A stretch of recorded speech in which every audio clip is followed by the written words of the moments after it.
Is And there then there's instrumentalization of these techniques? Like, there are many people working on that.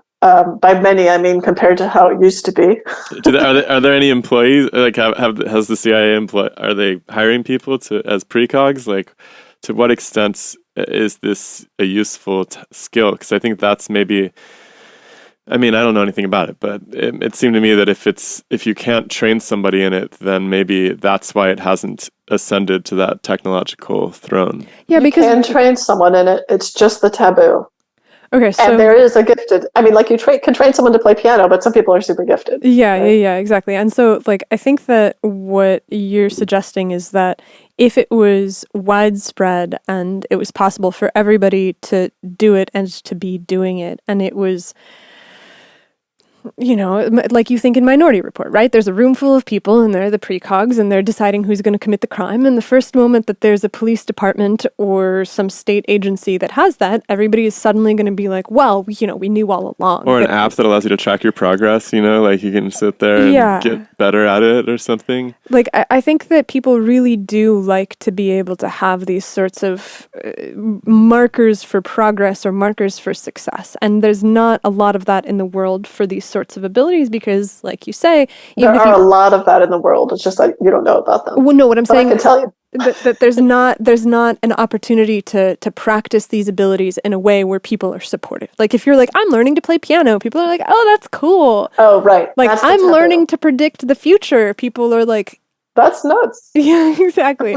You're crazy. Yeah. And right. But there are circles of support. So like, just so you know, I want you to know there's multiple apps out there where people are training themselves to do this. One is called RV Trainer. One is called ESP Trainer. One is called RV Tournament. No, I think the one I was thinking was RV Trainer. It's called RV Tournament. ESP Trainer came out of a NASA study on ESP. In terms of answering the CIA question, one of my big interests is working with the intelligence community to understand how to use this skill. So last couple of years, I've been interfacing with people who know about the CIA and what it might do. One of my great collaborators is Carmen Medina, who spent 30 years at the executive level doing analysis at the CIA.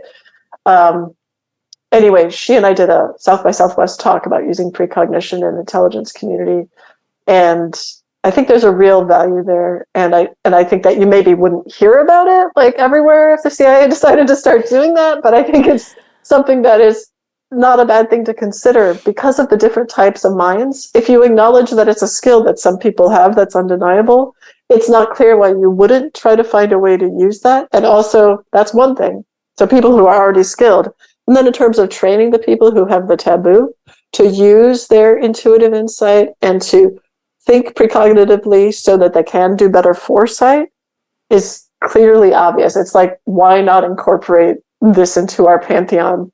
If we're not going to be afraid of being crazy, which is really the only thing stopping us, since the intelligence community has already said in 1995 that precognition is real, we don't understand it, why not use it? So, that's definitely on the forefront of my mind. How is this different from a gut feeling? Oh, so it might not be. Okay. So a gut feeling is a description of one way that precognition could be expressed. So a gut feeling means that the way you're feeling it is in your gut, right? You could also, some people get heart flutters or they get chills, right? These are just different physical manifestations of intuition. And intuition is like an umbrella term. One of the pieces of intuition is precognition. So if you believe precognition exists, and unfortunately there is a question of belief because people have a skeptical view on anything controversial that comes up in psychology that goes counter to our experience of the way time works, right? But if you're going to decide, okay, maybe precognition exists, the only place to kind of put it is in the umbrella of intuition, which also includes things like expert intuition. So people who are very skilled at their, whatever it is that they've studied, just have intuition in that area, and they don't even bother tracing back the rationale. It just comes up like, oh, this is the next best theory, or this is the next best experiment that feels right in my tummy. I had a mentor once say, that feels right in my tummy. That's the next experiment. We don't have to parse it out.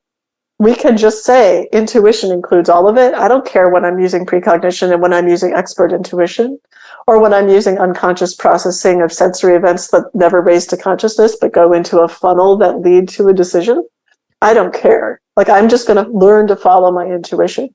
But one of the best ways to train people in intuition is to train them in precognitive tasks where they have no capacity to use their analytical skill to answer the question. And this comes back to what you were saying about analysis, that what you think you said, the way to get answers is only through analysis. And what I'm saying is that is the belief that is incorrect. The way we actually get answers is through intuition, and then we rationalize using our analytical function.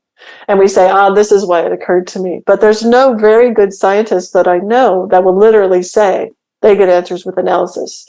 They have an insight, and then they explain the insight. And this insight is from intuition.